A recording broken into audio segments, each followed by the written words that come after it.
Hello दोस्तों, इस video में मैं var const और let के बारे में डिस्कस करने वाला हूँ। जावा स्क्रिप्ट में काफ़ी ज़्यादा इम्पोर्टेंट ये टर्म आता है कि कब हम var यूज करेंगे, कब const यूज करेंगे और कब let यूज करेंगे। चलिए इसके बारे में डिस्कस कर लिया जाए। तो आप देख सकते हैं ये एक मैं बेसिक स्केलेटन तैयार किया हूँ, ओके। एंड स्क्रिप्ट टैग के अंदर मैं कुछ स्क्रिप्ट रन कर रहा हूँ। यहाँ पे आप नोटिस करेंगे कि let x is equal to 1 है और इफ़ कंडीशन के अंदर मैं let x is equal to 2 किया और मैं कंसोल लॉग कर रहा हूँ। एक कंसोल लॉग आउटसाइड कर रहा हूँ इस ब्लॉक जो है इसके बाहर, और एक जो है उसके अंदर मैं कर रहा हूँ। देखते हैं इसका आउटपुट क्या आता है। तो आप कंसोल में आप नोटिस करेंगे कि इसका वैल्यू आ रहा है 2 और 1। पहला का वैल्यू 2 आ रहा है। रीज़न ये है कि ये जो कंसोल लॉग एग्जीक्यूट होगा तो जो ब्लॉक में जो वैल्यू है वो x है। ब्लॉक में जो x का वैल्यू है वो जो है 2 है, इसीलिए 2 आ रहा है, और x का वैल्यू यहाँ पे 1 है, इसीलिए 1 आ रहा है।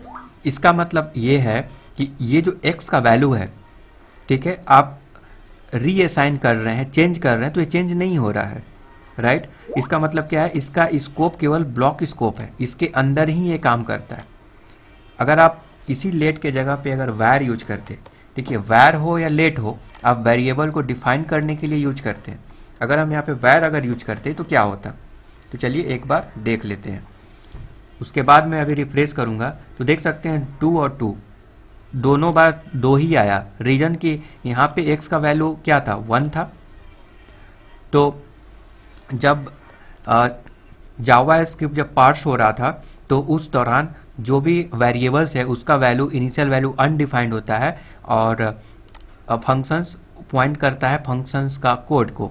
तो x का वैल्यू यहाँ पे 1 है, तो पहले अनडिफाइंड था, देन x का वैल्यू रीअसाइंड होकर 1 हो गया और इस ब्लॉक स्कोप के अंदर गया और यहाँ पर फिर से x का वैल्यू 1 से 2 हो गया।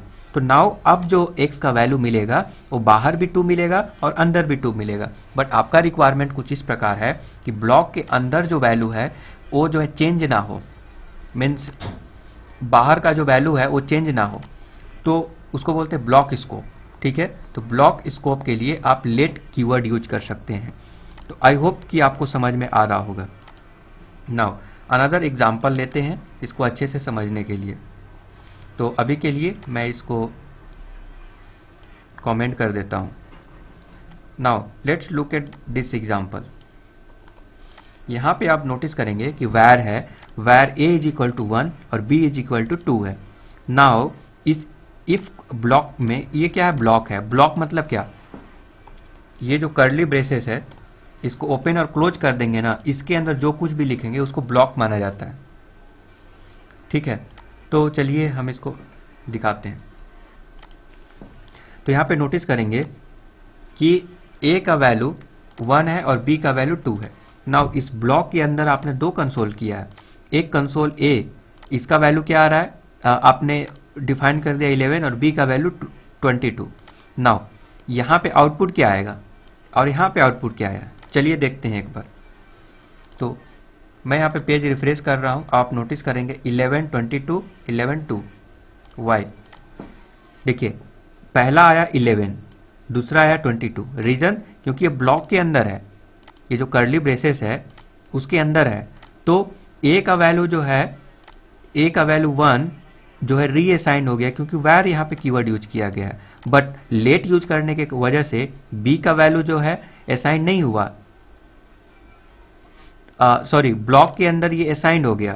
तो a का वैल्यू 11 हो गया, b का वैल्यू 22 हो गया। तो इसीलिए a का वैल्यू जो है 11 और b का वैल्यू 22 आ गया, इसमें कोई डाउट नहीं है। बट यहाँ पे आप नोटिस करेंगे क्योंकि वैर कीवर्ड यूज किया गया है इसीलिए a का वैल्यू 1 से 1 हो गया, 11 हो गया। दैट्स वाई हेयर यहाँ पे 11 प्रिंट करेगा। बट ये जो b का वैल्यू है यहाँ पर ये 22 नहीं होगा क्योंकि यहाँ पे लेट कीवर्ड यूज किया गया। ये लेट जो है इसी के अंदर काम करेगा। इसका मतलब वेरिएबल का जो वैल्यू है आप जो है चेंज नहीं कर सकते ब्लॉक के अंदर, वो ब्लॉक के अंदर ही काम करेगा, ब्लॉक के बाहर काम नहीं करेगा। इसका स्कोप ब्लॉक के अंदर में ही है, उसी के अंदर ये काम करेगा।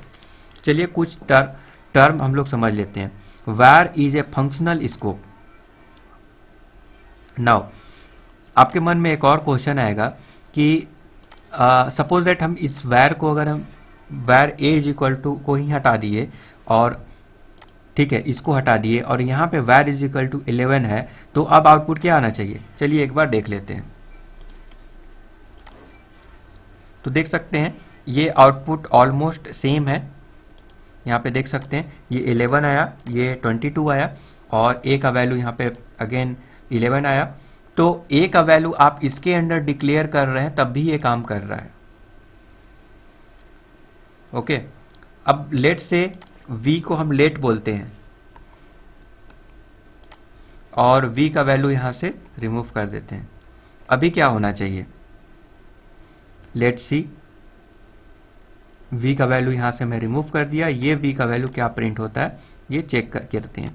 इसको और अच्छे से आइडेंटिफाई करने के लिए मैं यहाँ पे p लिख देता हूँ, v का वैल्यू क्योंकि प्रिंट हो रहा है। एंड इसी को हम यहाँ पर भी प्रिंट करेंगे।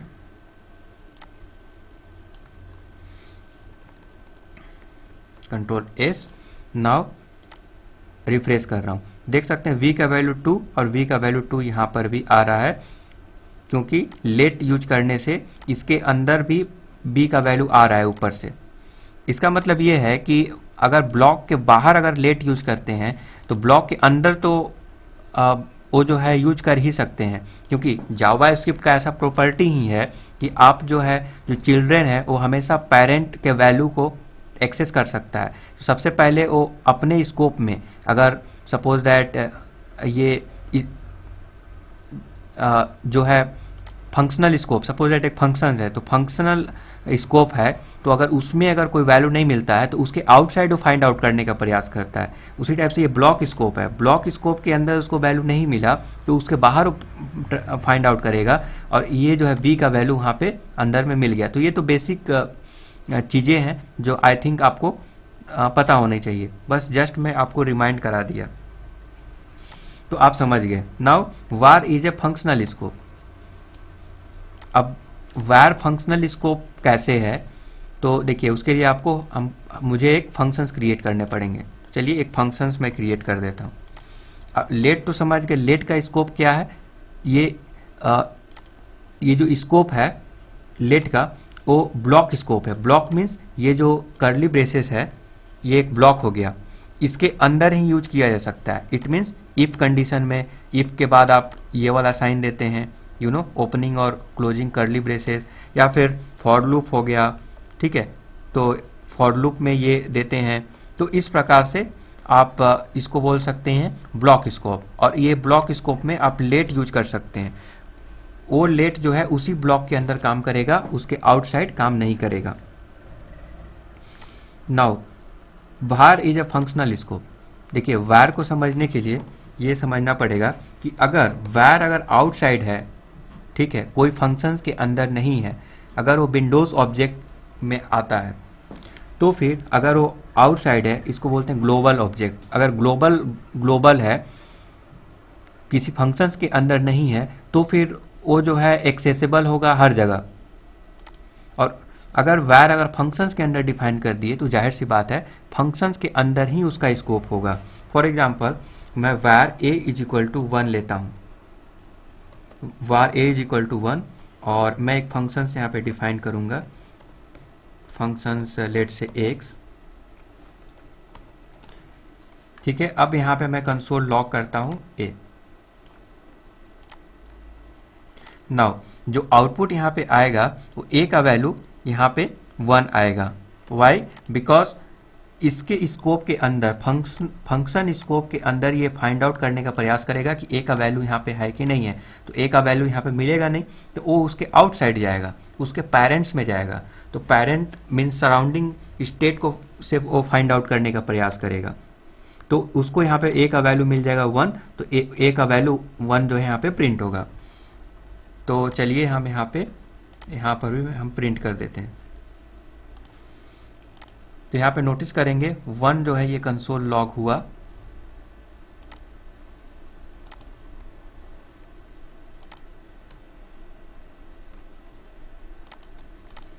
इस okay. So now x functions को आपको कॉल करना पड़ेगा, तो एक्स का को मैं कॉल कर देता हूँ। नाउ अभी दो कंसोल लॉग आपको देखने को मिलेगा 1 1। रीजन कि एक जो है कंसोल लॉग इस फंक्शंस की वजह से काम किया और एक इसके बाहर काम किया। बट अगर हम इसी को अगर हम इनसाइड कर देंगे, फंक्शंस के अंदर कर देंगे, तो ये जो वैर है ना, ये जो वैर है ना, जो ये वेरिएबल है ए, इसको हम आउटसाइड एक्सेस नहीं कर सकते। अभी हम रन करेंगे तो देख सकते हैं कि ए इज नॉट डिफाइंड। इसका मतलब ये है कि इसका स्कोप जिस ब्लॉक के अंदर है, जिस स्कोप के अंदर है, फंक्शंस के अंदर है, तो फंक्शंस के अंदर ही इसका स्कोप होगा। तो आई होप कि आपको थोड़ा बहुत क्लियर हो रहा है कि लेट जो है इसका जो है स्कोप ब्लॉक स्कोप होता है और फंक्शंस का स्कोप जो है फंक्शंस के वैर का स्कोप जो है फंक्शंस के अंदर होता है। अगर फंक्शंस के आउटसाइड अगर यूज किया गया है तब जो है हमेशा जो है चिल्ड्रेन उस वेरिएबल को एक्सेस कर सकते हैं अगर लोकल में वो वैल्यू नहीं मिला। थोड़ा और क्लियर करने के लिए मैं आपको एक चीज़ और दिखाऊं। मैं आपको लेकर जाता हूं सोर्स में, ये रहा हमारा पेज और मैं यहाँ पे एरर दिखा रहा है, इसको मैं फिक्स कर देता हूं अभी के लिए।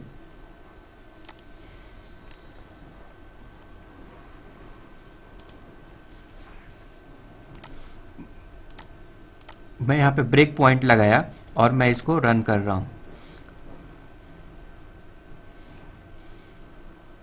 एक बार और मुझे रिज्यूम करना पड़ेगा ताकि ये कॉल हो सके। एक्स मुझे यहाँ पे करना चाहिए।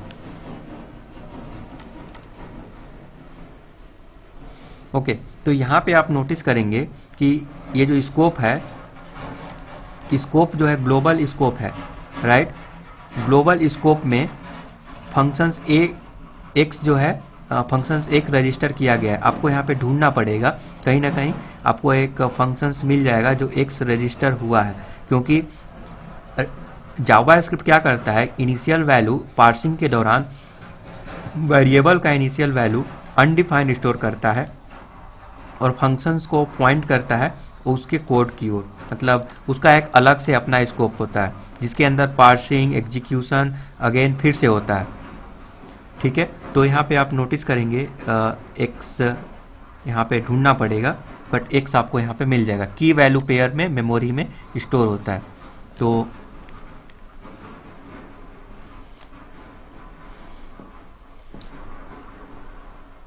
अलर्ट एक्स,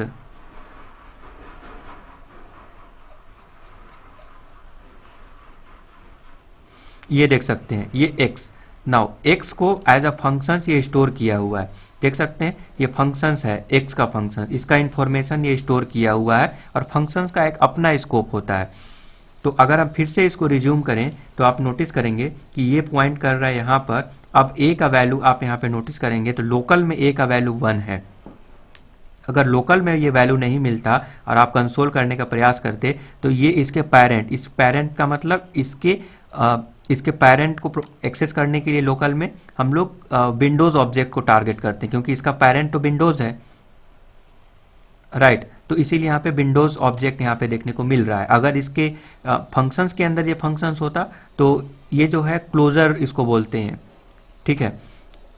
तो यहाँ पे आप नोटिस कर सकते हैं कि ये विंडोज से हम वैल्यू को ले रहे हैं, अगर ये यहाँ पे मौजूद नहीं होता तो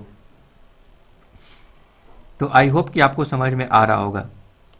नाउ आप समझ गए कि स्कोप ये कैसे काम करता है। ओके, लेट्स से अगर हम वैर को ही यहाँ पे रिमूव कर देंगे तो फिर क्या होगा। तो अगर आप वैर को यहाँ से रिमूव कर देंगे और सिंपल ऐसे कर देंगे तो ये क्या हो जाता है ना कि ये ग्लोबल ऑब्जेक्ट होता है। मतलब आप डिफाइंड कहीं भी करें, ब्लॉक में करें, फंक्शंस में करें, कहीं भी करें, वो जो है ग्लोबल ऑब्जेक्ट क्रिएट हो जाता है। किसी भी फंक्शंस के अंदर अगर आप बिना कोई वैर लेट कॉन्स्ट यूज किए अगर डिक्लेयर करते हैं कोई भी वेरिएबल, तो वो जो है ग्लोबल ऑब्जेक्ट ग्लोबल में चला जाता है। तो चलिए एक बार हम वेरीफाई कर लेते हैं। तो मैं रिफ्रेश किया पेज को और मैं इसको रिज्यूम करूंगा। नाउ ये टारगेट करेगा। नाउ ये देख सकते हैं ग्लोबल में ए का वैल्यू 1 शो कर रहा है, लोकल में शो नहीं कर रहा है क्योंकि ये ग्लोबल ऑब्जेक्ट हो गया। नाउ अब लोकल में हम कंसोल कर रहे हैं यहाँ पे, तो कैसे मिलेगा? तो ऑफकोर्स मिलेगा ना, क्योंकि अब जो है ग्लोबल में अगर मौजूद है और ये जो है उसका पेरेंट है, तो पेरेंट के प्रॉपर्टी को तो एक्सेस कर ही सकता है, क्योंकि दिस जो है टारगेट कर रहा है विंडोज़ को, तो दिस के वजह से वहाँ पे ए का वैल्यू इसको मिल जाएगा। तो फर्स्ट ऑफ ऑल ये फाइंड आउट करेगा इसी पार्टिकुलर लोकल में, ठीक है, लोकल मेमोरी में। अगर लोकल मेमोरी में अगर नहीं मिला तब फिर वो जाएगा, वो फाइंड आउट करेगा लोकल मेमोरी में, विंडोज़ को फिर टारगेट करेगा। विंडोज़ क्या है? ग्लोबल का ऑब्जेक्ट है, ठीक है, तो ग्लोबल से डेटा को ये लेगा ए का वैल्यू। तो अगर आप कुछ भी नहीं देते हैं तो ये जो है बाय डिफ़ॉल्ट ग्लोबल वेरिएबल बन जाता है, और ग्लोबल वेरिएबल बनने की वजह से ए का वैल्यू आप कहीं भी यूज कर सकते हैं अपने जावा स्क्रिप्ट में, फंक्शंस के अंदर भी। इसका मतलब फंक्शन स्कोप के अंदर में भी ये काम करेगा और ब्लॉक स्कोप के अंदर में भी ये काम करेगा। ये बहुत ही सिंपल है। आई होप कि आपको समझ में आ रहा होगा। तो आप समझ गए var is a functional scope, let const are both the block scope. Okay, now ये तो आप समझ ही गए होंगे। चलिए आपको कुछ और इसके बारे में डिस्कस कर लिया जाए। Let allow you to declare variable that are limited to the scope of a block statement, जो हम लोगों ने ऑलरेडी डिस्कस कर लिया, और expression, okay, block statement or expression on which it is used, unlike the var keyword which declare a variable globally or locally to an entire functional regardless of the block scope. Okay, तो var और let clear हो गया। चलिए const के बारे में बात करते हैं। कॉन्स्ट क्या चीज़ है? तो देखिए कॉन्स्ट क्या है कि अगर कॉन्स्ट और लेट आप सिमिलर आप बोल सकते हैं कि एक टाइप का सिमिलरिटीज़ है इन दोनों के बीच में, तो मैं इसको अनकॉमेंट करता हूँ और लेट के जगह पे यहाँ पे कॉन्स्ट लिखूँगा, ठीक है, कॉन्स्ट लिख दिया। अब क्या होगा? तो लेट के जगह पे कॉन्स्ट आप यूज कर सकते हैं, ठीक है, बट इसमें आपको एडवांटेज या डिसएडवांटेज जो भी बोले, यहाँ पे अगर आप कॉन्स्ट कीवर्ड यूज करेंगे लेट के अलावा, तो क्या होगा कि इसको आप जो है रीअसाइन नहीं कर सकते, वी का वैल्यू चेंज नहीं कर सकते, ठीक है, ये कभी चेंज नहीं हो पाएगा। तो ये करेक्ट एग्जांपल नहीं है, इसको यहाँ इसके अंदर रखना पड़ेगा आपको कॉन्स्ट को। नाउ जैसा कि आपको पता है कि लेट का जो स्कोप होता है वो लोकल होता है, उसी टाइप से कॉन्स्ट का भी स्कोप जो है लोकल होगा। तो अगर आप यहाँ पे कंसोल लॉग करने का प्रयास करेंगे v का वैल्यू, तो आउटसाइड जो है आप वैल्यू जो है क्रिएट नहीं कर सकते, मीन्स उसको कंसोल नहीं एक्सेस ही नहीं कर सकते। तो आउटसाइड v का वैल्यू कुछ भी नहीं रहेगा, ये एरर शो करेगा। तो चलिए एक बार देख लिया जाए। तो अभी मैं यहाँ से हटा देता हूँ ये ब्रेक पॉइंट, एंड नाउ अभी मैं रीलोड करूँगा। नाउ यहाँ पे आप नोटिस करेंगे कि b इज नॉट डिफाइंड। क्यों? क्योंकि ये जो b है ना, जो कॉन्स्ट वेरिएबल यूज किए हुए हैं, कॉन्स्ट कीवर्ड से वेरिएबल क्रिएट किए हुए हैं, तो ये इसका स्कोप इसी ब्लॉक के अंदर में है, इसके आउटसाइड नहीं है, ठीक है, इसके आउटसाइड नहीं है, इसीलिए जो है यहाँ पे ये एक्सेस ही नहीं कर पा रहा है। बट ये v का वैल्यू वो एक्सेस कर पा रहा होगा, इसीलिए v का वैल्यू यहाँ पे 2 देखने को मिला बिकॉज ऑफ दिस। नाउ अगर बाहर अगर यूज करेंगे, लेट से यहाँ पे 22 कर देते हैं। अब क्या होगा कि जब बाहर इसका स्कोप क्या होगा, तो बाहर भी होना चाहिए, तो b का वैल्यू यहाँ पे 22 आएगा और यहाँ पे b का वैल्यू 2 आएगा। आप ऐसा सोच रहे होंगे, पर देखते हैं ऐसा होता है कि नहीं। इसको मैं रिमूव कर देता हूँ अभी के लिए। नाउ तो v का वैल्यू 22 बाहर में है, तो v का वैल्यू तो यहाँ पे 22 मिलना चाहिए, बट इसके अंदर जो है आप रीअसाइन नहीं कर सकते, ठीक है। तो देखते हैं रीअसाइन अगर हम करना चाहें तो क्या एरर आता है।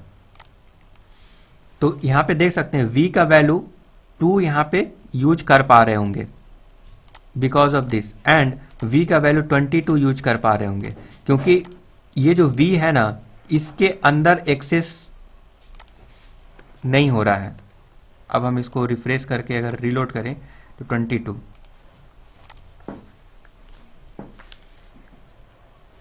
Now just like a let ये कॉन्स्ट जो है ये काम कर रहा है जस्ट लाइक अ लेट, ये कॉन्स्ट भी उसी टाइप से काम कर रहा है, बस उसको रीअसाइन नहीं कर सकते, राइट।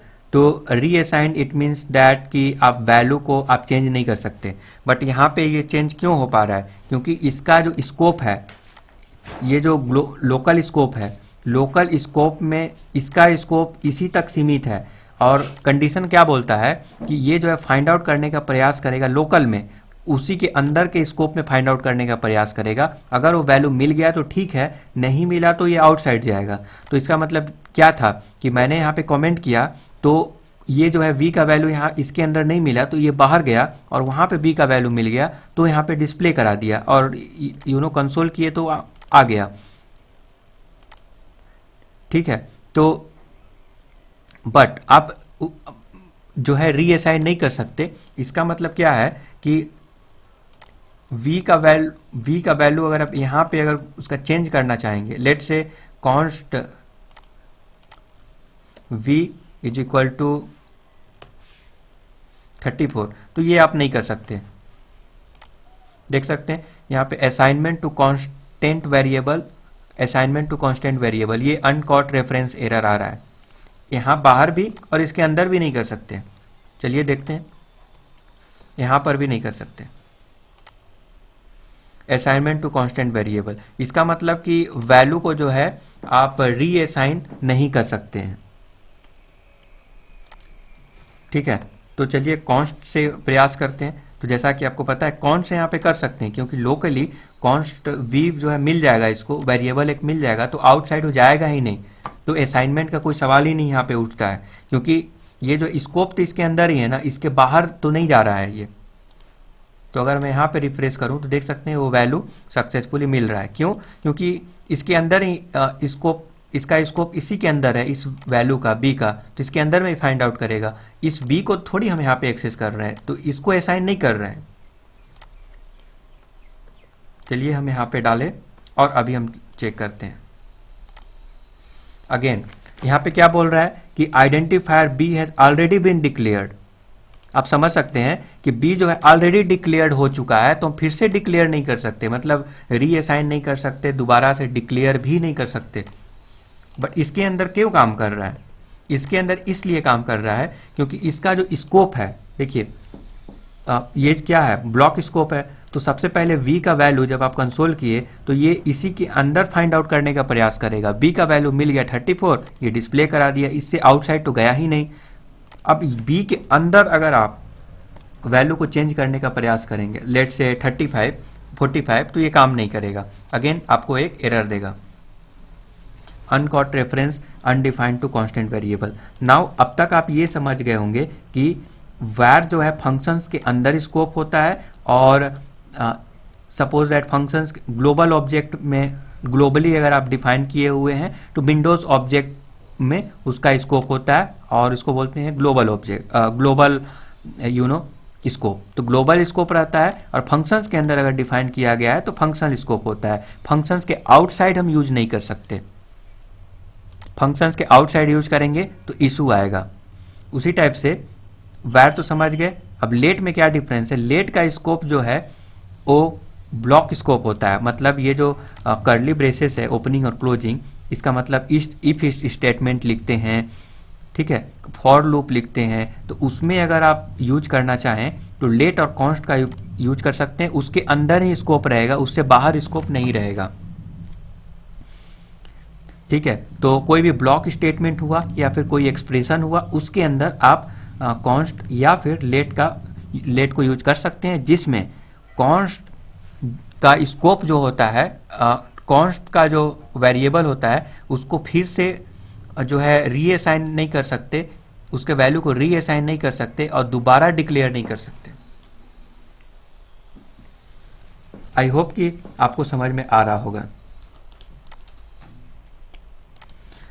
तो अगर फिर भी किसी प्रकार का डाउट है तो आप कमेंट करके पूछ सकते हैं, और मैं एक बार फिर से समराइज कर देता हूं कि वैर का स्कोप जो है, अगर ग्लोबल ग्लोबली अगर डिफाइन किया गया है तो ग्लोबल स्कोप होगा, और फंक्शंस के अंदर अगर डिफाइन किया गया है तो फंक्शनल स्कोप होगा। अगर ब्लॉक के अंदर डिफाइन किया गया है तब भी वो जो है डिपेंड करता है। अगर फंक्शंस के अंदर वो ब्लॉक है तो उसका फंक्शनल स्कोप होगा, और अगर ग्लोबल के अंदर ब्लॉक है तो ग्लोबल स्कोप होगा। नाउ लेट के केस में, लेट और कॉन्स्ट के केस में क्या होता है, दोनों का स्कोप ब्लॉक स्कोप होता है। अगर किसी ब्लॉक के अंदर डिफाइन किया गया है तो उसके अंदर ही एक्सेस किया जा सकता है, जिसमें एक ब्लॉक के अंदर अगर आप वेरिएबल को डिक्लेयर करेंगे कॉन्स्ट कीवर्ड के साथ, देन जो है उसके वैल्यू को आप फिर से चेंज नहीं कर सकते, रीअसाइन नहीं कर सकते, और दोबारा से जो है उस वेरिएबल को डिक्लेयर नहीं कर सकते। बट उसके आउटसाइड अगर कोई कॉन्स्ट वेरिएबल अगर डिफाइंड है तो क्योंकि वो ब्लॉक स्कोप में ही सबसे पहले फाइंड आउट करने का प्रयास करेगा, तो उसको आप रीअसाइन यहाँ पे कर सकते हैं, ब्लॉक के अंदर और ग्लोबल या फिर उसके आउटसाइड। तो अगर आप ऐसा करते हैं, अगर लोकल में अवेलेबल है तो कोई प्रॉब्लम नहीं होगा, बट इससे बाहर है तो प्रॉब्लम होगा। वन इम्पॉर्टेंट और सबसे इम्पॉर्टेंट जो मैं भूल गया बताना वो है कि इट इज़ म्यूटेबल। म्यूटेबल मतलब क्या कि उसके वैल्यू को आप चेंज तो नहीं कर सकते, रीअसाइन नहीं कर सकते, बट उसके वैल्यू को चेंज कर सकते हैं। फॉर एग्जांपल वैर कॉन्स्ट, मैं कॉन्स्ट के बारे में डिस्कस कर रहा हूँ तो कॉन्स्ट लेता हूँ, मैं एक एरे लेता हूँ, ठीक है। एरे में मैं ले लेता हूँ, लेट सपोज ये हमारा एरे है, इम्पटी एरे ले लिया। अब हमको एरे में किसी वैल्यू को पुश करना है तो एक टाइप का क्या है कि एरे को हम जो है रीअसाइन कर रहे हैं, मीन्स उसके वैल्यू को रीअसाइन कर रहे हैं, उसके वैल्यू को चेंज कर रहे हैं। तो इसको वैल्यू को चेंज भी कर सकते हैं, इसको बोलते हैं म्यूटेबल। तो आप म्यूटेट कर सकते हैं। इसका मतलब क्या है कि ARR उसमें डॉट पुश करेंगे, और यहाँ पे मैं अगर 5 अगर पुश कर दिया, ठीक है, तो अब जो है अगर मैं कंसोल करूँगा ARR,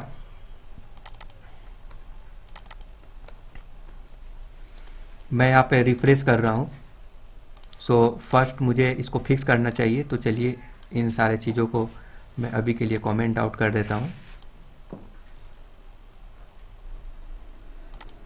ओके,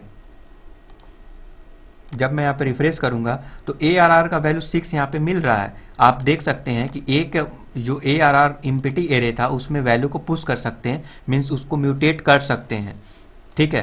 तो आई होप कि आपको समझ में आ गया होगा। अगर फिर भी कोई पॉइंट अगर मिस हो गया होगा, अगर कोई भी डाउट है तो आप ज़रूर कमेंट करके बताइए, और मैं आगे उसके बारे में डिस्कस करूँगा। Thank you for watching.